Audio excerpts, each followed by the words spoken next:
정인에 대한 신문은 양측 대리인만 하는 것으로 정했고 본인이 희망하시는 경우는 정인 신문 절차가 끝난 후에 의견 진술할 기회를 드리는 것으로. 주요 정인들에 대한 정인 신문 시간이 지나치게 제한되고 있습니다. 저 정인 돌아가십시오. 수고하셨습니다. 선생님, 3분만 질문해요. 아닙니다. 돌아가십시오. 세 가지만 물어보겠습니다. 아닙니다. 약속을 하셨고요. 재판을 마치겠습니다. 이 법정에 나오지 않은, 증인으로 나오지 않은, 그래서 피청구인 측에서 반대 신문으로 신빙성을 탄핵할 수 없는 그 진술 조서에 대해서 증거 조사하는 것은 법률에 위반된다고 생각됩니다. 그런 조서들이 진술 내용은 증거 조사 대상에서 제외시켜 주시기 바랍니다. 재판부의 증거 결정은 이미 제4차 기일에 이루어졌습니다. 따라서 지금 이 신청을 하는 것이 기간을 놓친 게 아닌가. 저희가 준비한 6인데 한덕수 총리와 한덕수 대행과 이재명 대표에게는 저희가 준비된 다음 주에서 뒷부분에 좀 짚어보기로 하고요. 문영배 권한대행이 당시 분초를 다투면서 변론 자체를 시간을 굉장히 이제 탁탁 쪼개서 짚어봤었는데 또 저 변론 끝나고 변론 종료까지는 종결된 이후에 선고까지 너무 길어져서 여러 헌재의 논란이 좀 있었습니다. 여야의 장외 여론전, 앞서도 저희가 짚어봤다시피 지금도 SNS를 통해서 여러 가지 의견들을 내고 있는데 앞서 저희 잠깐 출연했다 돌아가신 최진영, 윤기찬 두 변호사도 여러 예측을 좀 하고 가셨어요. 정영진 변호사님. 네네. 4월 4일 4대 선고 이것까지는 않더라도 이번 금요일 선고 대략 개인적으로 어떻게 예측을 하십니까? 그걸 제가 어떻게 예측을 하겠습니까? 예. 제 예측 다 틀려가지고요.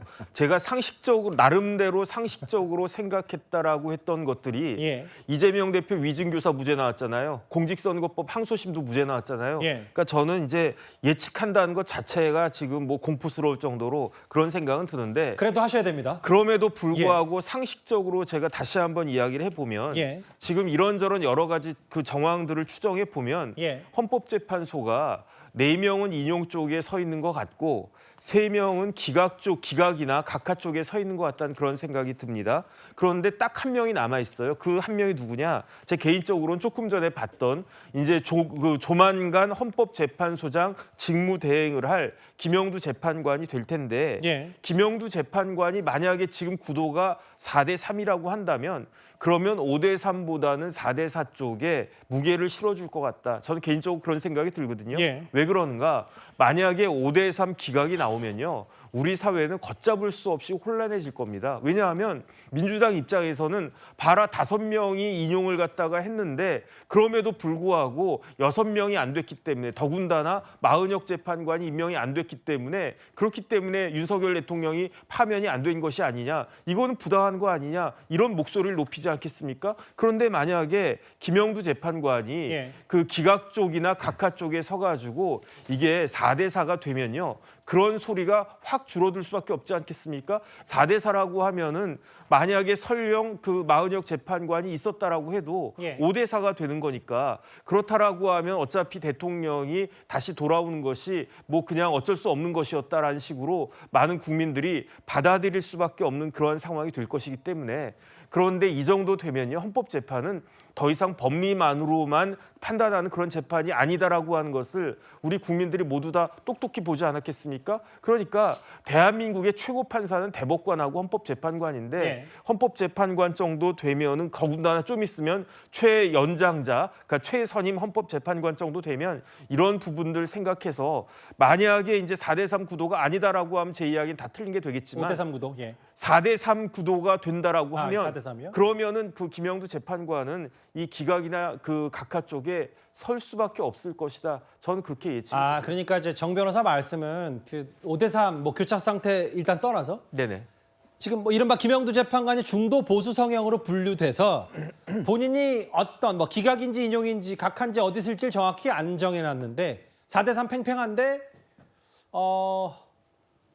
이쪽 5대 3이 되면 또 아무리 기각이라도 야당의 극렬 반발을 부를 수 있으니 그 불복하지 않겠습니까? 그러면 네. 4대 4가 나오면 네네. 이진숙 방통위원장 때처럼 뭔가 네. 야당이 승복할 수밖에 없기 때문에 만약 이것도 가정의 가정입니다만 계엄도 재판관의 선택이 그래서 중요하다. 저는 그렇게 됐으면 좋겠다는 게 개인적인 생각입니다. 그 아까 이동학 의원께도 뒤늦게 합류하셨기 때문에 질문 못 드리는 게 뭐냐면 네. 윤상현 의원이 본인이 4대 4라고 기각을 예상하면서 뭐 민주당에서는 일부 내통하고 있다는 뭐 여러 설들도 있다고 민주당도 주장합니다만 그건 말고 민주당의 최근에 쌍탄핵, 줄탄핵 무슨 뭐 엄포 때문에 헌법재판관들도 민주당을 심판하기 위해 돌아섰을 거다. 이런 취지 얘기를 했거든요. 뭐 그렇게 볼 수도 있습니다만은 저는 이 윤석열 대통령에 대한 심판 이 자체에 대해서는 다른 기준을 가지고 판단을 할 수 있을 거라고 봅니다. 이게요 완전히 역사 안에 지금 살아 움직이고 있는 현장인 거거든요. 아마도 헌법재판관들 역시도 본인이 지금 역사의 순간에 지금 이 자리하고 있다는 점을 반드시 인식을 하고 있을 거라고 생각하고요. 처음부터 보수 세력으로부터 추천받은 재판관, 그다음에 진보 쪽에서 추천받은 재판관들은 기본적으로 그런 판단을 할 것이다라는 저희가 이 예측을 하고 있는데 예. 사실은 그렇지 않습니다. 제가 봐서는 보수 진보의 문제가 아니고요. 이것은 대한민국 헌정 질서를 그대로 지킬 수 있느냐 없느냐 바로 그것이 첫 번째 기준이 될 것이고요. 두 번째는 저는 아까 역사의 순간에 서 있다라고 얘기를 했는데 아마도 이 100년 뒤에 200년 뒤에도 역사책에서 나올 만한 사건이라고 보기 때문에 이것에 대한 심판은 역시 200년, 300년 뒤에도 그대로 후세대들에게 전달이 될 겁니다. 예. 그렇기 때문에 우리가 100년 전 이완용이 나라 팔아먹었다. 이거 아직도 얘기하고 있잖아요. 그런 식으로 아주 어찌 보면 가문으로서 혹은 개인으로서 헌법재판관으로서도 아주 능욕된 그런 역사를 살아갈 가능성도 있기 때문에 그 부분에 대한 부담은 헌법재판관 개개인이 아마도 느끼고 있을 거라고 생각을 합니다. 예. 그리고 세 번째로는 이 5가지 요건 있잖아요. 계엄령 제대로 선포한 거 맞냐. 그다음에 포고령.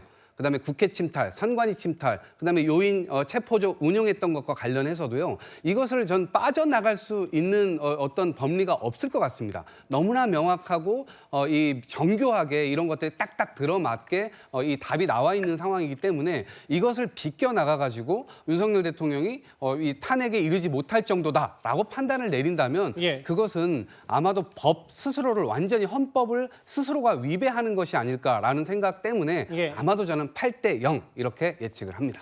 그 4대 4, 8대 0, 뭐 5대 3, 뭐 참 일관되게 얘기합니다만 특히 최근에는 민주당 야권 사람들조차도 5대 3 가능성의 위기감을 많이 느꼈다라고 얘기를 했는데 이현정 의원님 네. 사실은 박홍근 의원이 오늘 선거날이 잡히니까 다른 사람들은 뭐 전원일치 혹은 이제 환영한다, 선거날 잡혔다, 와, 뭐 민주당 이런 분위기였다면 만약 미임명 상태에서 기각했을 때 불이한 선거에 불복할 수밖에 없다.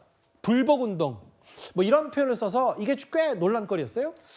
박홍근 의원은 원내대표를 지냈고 차기 아마 서울시장 출마를 고려하고 있는 분인 것 같습니다.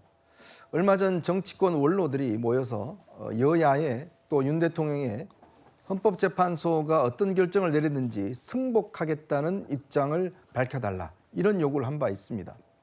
사실 우리 사회가 유지가 되는 것은 헌법이라는 큰 테두리가 있기 때문에 유지되는 거거든요. 그것이 어떤 이 집단에게는 전혀 승복할 수 없는 것들이 있을 겁니다. 그렇지만 헌법재판소라고 만들어놨던 그 틀을 수용하는 그런 차원이라면 이 사회가 유지가 되는 것이거든요. 예. 근데 그것이 받아들이지 않으면 이 사회는 유지되기 어렵습니다. 정말 이 사회는 그냥 아스팔트에 그냥 어떤 그 힘에 의해서 지배되는 이런 사회가 될 겁니다. 즉 우리가 그동안 쌓아왔던 87년 민주화 이후에 우리가 정말 차근차근 쌓아왔던 민주주의가 한꺼번에 무너지는 그런 상황이 될 겁니다. 자, 근데 박홍근 의원은 굉장히 중대한 이야기를 하셨어요. 예. 불복 운동을 하겠다는 건데 이거는 헌법재판소의 결정을 승복하지 않겠다는 거거든요. 이거는 반헌법적인 운동을 하겠다는 겁니다. 그리고 우리가 이 법에 보면 내란이라는 것은 체제를 전복시키는 것인데 거기에는 폭동이 따르는 거거든요. 예. 그래야 내란이 성립이 됩니다. 바로 이겁니다. 즉 불복을 한다는 거 어떻게 불복하겠습니까?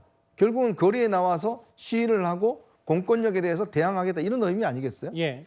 저는 어떻게 아무리 그렇지만 헌법기관이라고 하는 국회의원이 이런 식으로 국민들에게 불복운동을 할 수 있을까? 그럼 그 다음 어떻게 하겠다는 이야기죠? 자, 헌재 불복하면 그 다음에는요? 그 순서는 뭐죠? 그럼 뭐 그런 분이 지금 서울시장을 하겠다고요? 저는 정말 택도 없는 이야기라고 봅니다. 어떻게 이렇게 이 헌법 질서를 지키지 말자라고 이야기하는 분이 다음에 서울시장을 하겠다라고 이야기를 할 수 있는지, 저는 이거야말로 우리가 정치인들이 정말 넘지 말아야 될 선을 지금 넘고 있는 게 아닌가, 그 지적을 드리고 싶습니다. 그러니까 이 부분이에요. 오늘 오전에도 박찬대 원내대표 중심으로 한덕수 대행에게 마은혁 임명해라라고 외쳤던 게, 그러니까 이제 만에 하나 거봐라, 마은혁 후보자 임명 안 해가지고 완전치 안 되니까 대통령 파면 안 된 거 아니냐는 것들이, 글쎄요, 뭐 아까 이현정 의원의 비판처럼 뭐 서울시장 출마 여부와 상관없이 이런 부분들의 정치권의 승복의 자세, 혹은 그동안 전원일치 아니면 6대1을 그렇게 외쳤던, 최근에 뭐 초조하고 불안할 수, 이런 건 저도 내부 사정을 몰란다 하더라도 국민적 불복운동 이런 거는 조금, 이재명 대표 어제 뭐 유혈 사태인가 이런 거와 맞물려서 좀 비판받을 수 있는 부분 아닌지요? 뭐 그런 부분에 대해서 뭐 비판하실 분들도 계실 것 같습니다. 또 비판, 또 그 좀 이 수위가 좀 높다, 이런 뭐 말씀도 있을 수 있고요.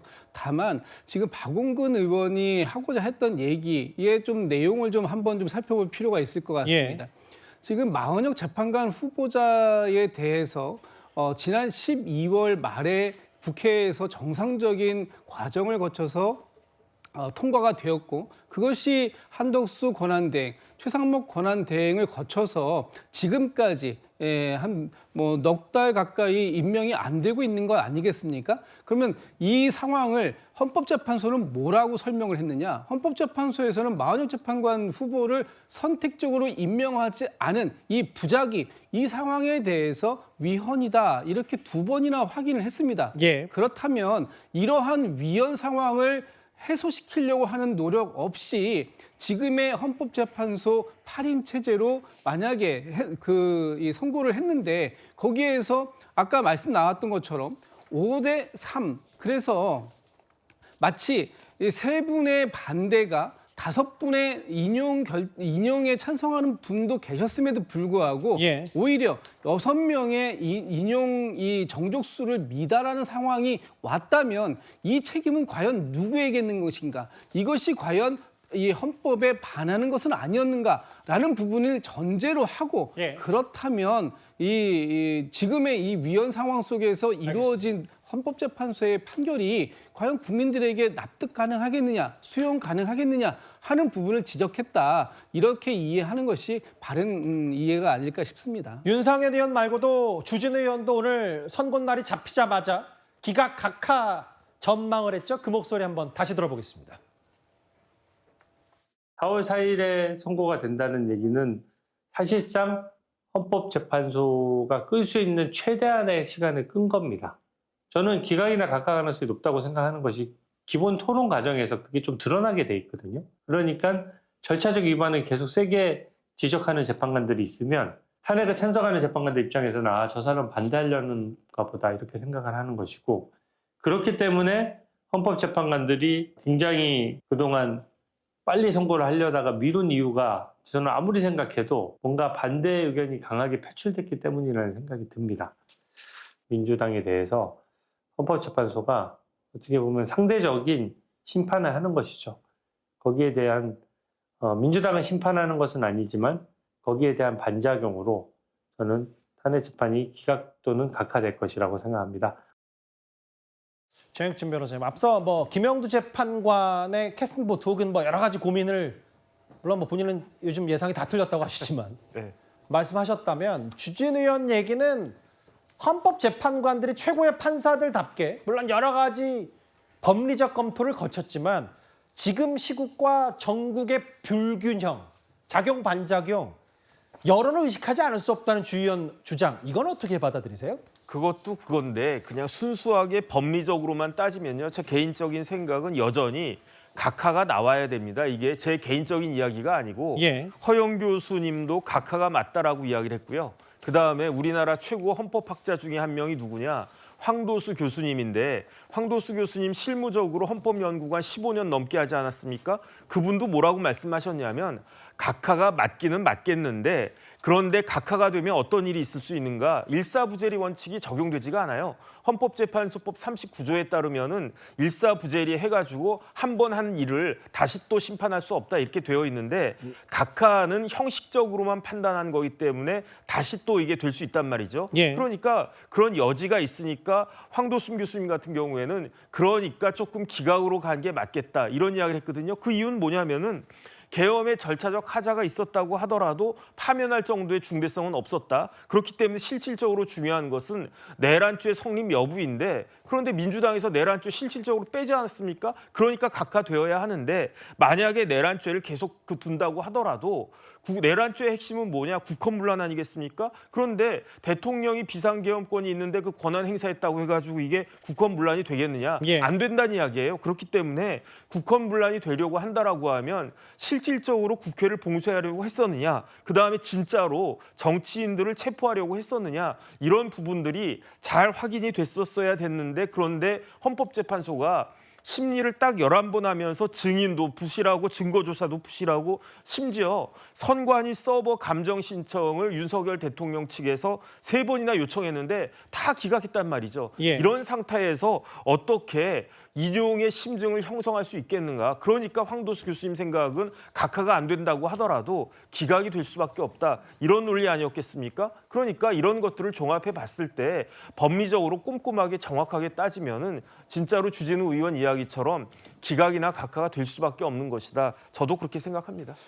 시간을 좀 되돌려 볼게요. 그 앞서 화면에도 만나봤다시피 오늘 박찬대 원내대표 중심으로는 정부 서울청사 앞에서 마은혁 후보자 임명 규탄 집회까지 열었고 그런데 그 시간에 또 곧바로 화면이 준비되어 있으면 그 화면을 보면서 설명하는 것도 괜찮을 것 같은데 박찬대 원내대표가 뭐 마은혁 후보자 임명하라는 저 피켓 시위까지 열면서 근데 이제 그 시간에 뭐 비슷한 시간에 또 4월 4일 선고날이 공지가 됐어요. 바로 정청래 최고위원의 SNS를 통해서 감사합니다. 화면. 예. 설명을 드리는 게 더 이해를 돕기 위해서 제가 부탁을 드렸는데 그 이유가 뭐냐면 규탄한다. 빨리 임명해라. 저 시점에 선고날 4월 4일 오전 11시를 민주당도 들은 거거든요. 실제로 어제까지만 해도 어제 저녁까지만 해도 어떤 일이 있었냐면 이재명 대표가 한덕수 권한대행에게 1대1 면담을 제안했었습니다. 아마 이게 마은혁 후보자 임명과 관련이 있었을 텐데 한덕수 대행은 답을 하지 않고 뭐 전화 2번에 문자 1번이라고 들었던 것 같은데 답을 하지 않고 본인 업무에 집중하겠다는 얘기를 했었죠. 오늘 친명의 한 의원이 이런 말을 했습니다. 대표가 또 친히 문자도 보내고 여러 경로를 통해서 한덕수 대행에게 만나자고 제안을 했는데 거절하고 있죠 지금. 여러 차례 그 대표가 호소를 했죠. 마은혁 재판관을 조속 임명해서 헌정수호에 앞장서 달라라는 요청을 했는데도 아무런 반응이 없기 때문에 그렇기 때문에 야당의 대표자로서 국정을 대행하고 있는 대행에게 만나서 얘기해보자라고 하는 거야. 당연지사 아니겠습니까? 근데 이제 이런 부분이 있었어요. 이현정 의원님. 네. 어제 오늘 정치권에서 많이 회자됐던 얘기가 물론 이재명 대표는 명분은 헌법을 지켜라. 한덕수 대행에 대한 압박 그리고 면담. 제1야당 대표가 권한대행 만나는 일도 중요하다라고 얘기했지만 이게 이재명 대표 또한 5대3 교착 상태를 인정하고 마은혁 후보자를 임명해야 진보가 우위가 되는 거 아니냐. 이런 얘기 때문에 한덕수 대행을 만나려고 했다. 긴급히. 뭐 이런 여러 가지 풍문들도 있긴 있었거든요. 그렇죠. 뭐 일단 마은혁 후보자의 임명에 사실 민주당이 굉장히 목을 맨 이유도 아마 그런 어떤 판단 모르겠습니다. 그 판단이 정확한지 모르겠지만 헌법재판소 내부에 돌아가는 그런 판단 때문에 이제 한 것 같고 한덕수 대행을 직접 만나서 좀 압박을 하겠다 이런 의도인 것 같아요. 예. 자, 그런데 얼마 전에 최상목 대행 시절에 박찬대 원내대표가 당시에 최상목 대행이 이 위법적인 이 행위를 하고 있다, 즉 임명하지 않고 있다는 이유로 해서 여야정 협의체를 깼습니다. 그래서 저 여야정 협의체가 이루어지지 않았어요. 그래서 여야 간에만 인전 협의체가 이루어졌지 않습니까? 그러면 지금 이재명 대표가 지금 이 한덕수 대행을 만나겠다는 게 어떤 차원일까요? 그러니까 이게 지금 한덕수 대행은 사실 대통령이 대행하는 거기 때문에 뭐 사실상 예전에 따지면 영수회담 같은 걸 겁니다. 자, 그렇다면 여러 가지 의제가 있을 수가 있고 뭐 절차가 있는데 뭐 차 한잔하자라고 해서 만날 수 있는 뭐 그런 관계는 아니고 예. 이 주제만 갖고 이야기한다면 이미 다 뭐 이 한덕수 대행이 다 내용을 알고 있는 거 아니겠습니까? 아마 야당 입장에서도 뭔가 급한 마음에 한덕수 대행에게 일단 할 것 같은데 저는 그래서 이 문제 같은 경우는 그동안 만약에 여야정 협의체가 유지가 됐고 했다라면 충분히 그 속에서 이야기를 할 수 있었던 데인데 근데 지금 와서 다시 본인들이 급하니까 한덕수 대행에게 회동을 요청한다? 뭐 그건 제가 볼 때는 조금의 절차가 아니지 않냐 싶습니다. 그 이동학 의원님, 제가 이제 김우영 의원도 뭐 친명 의원 중에 한 명이니까 이재명 대표가 친히 문자도 보내고 여러 경로를 통해서 한덕수 대행에게 만나자고 했는데 지금 거절하고 있어요. 라고 얘기를 했는데 물론 뭐 지금 여의도의 제1야당 대표가 대행 만날 수 있는데 마치 건덕수 대행이 안 만나주면 뭔가 정말 안 되는 것처럼 들릴 수도 있어서 듣기에 따라서는 저 부분을 저희가 어떻게 친이라는 표현을 썼기 때문에 어떻게 받아들이세요? 저는 한덕수 대행이 굳이 저렇게 대응을 하는 것이 저는 되게 부적절했다고 생각하거든요. 한덕수 대행이 직접 얘기한 것도 아니고요. 그냥 이 국무총리실에 있는 어떤 공직자에게 이야기를 해가지고 실제로 이거를 만날 뭐 이유가 없다라는 식으로 이제 전달을 했다고 하더라고요. 그런데 이재명 대표라는 칭호도 쓰지 않고 그냥 야당 인사들을 만날 수 없다 이렇게 이제 통보를 했다는 거예요. 그것도 저는 되게 부적절했다고 생각을 하고요. 예. 근데 이제 만나는 이유, 뭐 만나지 않았으니까 정확하게 어떤 건지는 모르겠으나 민주당은 한결같이 헌법 수호를 해달라라고 하는 요구를 하고 있는 겁니다. 정말 마은혁 재판관을 헌법 재판이 진행되고 있는 가운데 저 심판에 넣어가지고 9대0을 만들겠다 그런 의도가 있었던 것이 아니고요. 이미 처음부터 사실은 완전체로 심리를 진행해야 된다 이 주장을 했었던 것은 맞으나 중간이 지나가면서 결국 마은혁 이 재판관을 임명도 안 하고 그다음에 국회의장이 직접 권한쟁의 심판까지 제기를 해서 헌법재판소에서 이거를 임명해야 된다라고까지 판결을 받았음에도 불구하고 예. 아직도 임명을 안 하고 있는 거 아닙니까? 윤석열 대통령 체포당할 때 재판관이 뭐라고 썼습니까? 헌법 수호 의지가 보이지 않는다. 이게 굉장히 중요한 겁니다. 그런데 나라를 앞장서서 끌고 나가는 사람들이 대통령 권한 대행일지라도 헌법 수호 의지를 당연히 국민들 앞에 보여줘야 국민들께 예. 헌법 지키자고 얘기할 수 있는 거 아니겠습니까? 바로 그런 주장을 계속해서 하고 있는데 예. 민주당이 만약에 이거를 차일피일 얘기도 안 하고 유불리에 따라서 뭔가 주판만 튀기고 있는 그런 모습을 국민들 앞에 보인다면 민주당이 나중에 헌법 지킵시다 이렇게 얘기를 하면 누가 지키겠습니까? 저희들은 유불리에 관계없이 계속해서 헌법 수호 의지를 보여주고 있는 중입니다. 그러면 이동 의원님 말씀드려 죄송한데 유불리와 상관없고 헌법 수호 의지를 보인다면 선거 날과 상관없이 오후에도 마은혁 후보자 임명하라고 줄기차게 또 목소리를 높여야 되는 것 같은데 또 그런 것 같지는 않아서요. 뭔가 헌재 압박용 아니었냐, 한덕수 대행 압박용 아니었냐. 그래서 제가 추가 질문을 드린 거거든요. 그건 아니고요. 예. 왜냐하면 만약에 마은혁 재판관이 이 윤석열 대통령 심의와 관련돼서 중간에 들어오게 될 경우에 예. 국민의힘이 그동안 계속해서 요구했잖아요. 그러면 심리 다시 해야 된다. 예.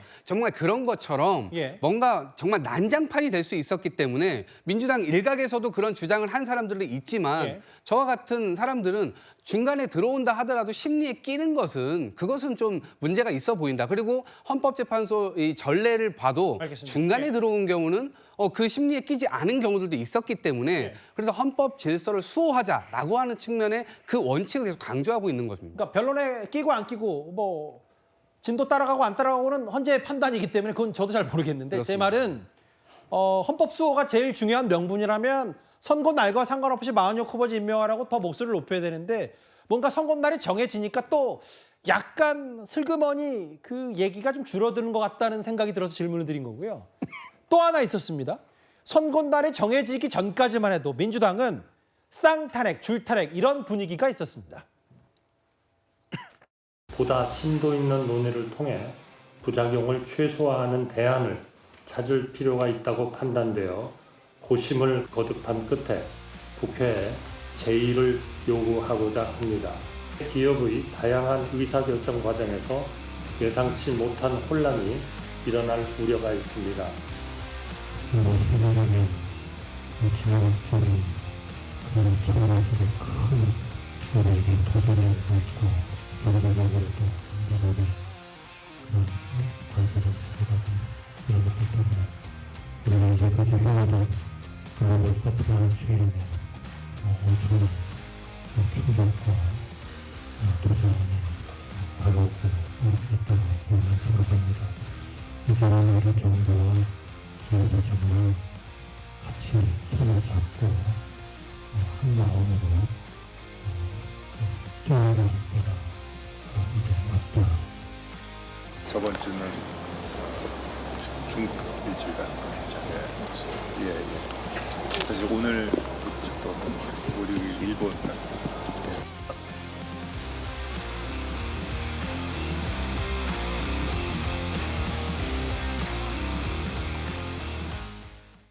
오늘 주요 기업 총수들과 함께 그 환담을 나눈 한덕수 대행인데, 그리고 오늘 상법 개정안에 대해서 거부권을 행사했어요. 뭐 일각에서는 본인에 대한 탄핵에 대한 것도 분명히 예상하고 거부권 행사했다 이런 얘기도 들려오는데, 김주루 대변인, 제가 하나만 여쭤보면, 그럼에도 민주당은 최상목 부총리 탄핵안은 본회의 열리면 하겠다, 뭐 이런 의지도 있는 것 같아요. 일단 발의가 된 상황이기 때문에요. 발의가 되면, 탄핵안이 발의가 되면 그 다 발의된 이후에 최초의 본회의에 바로 보고가 되게 되고요.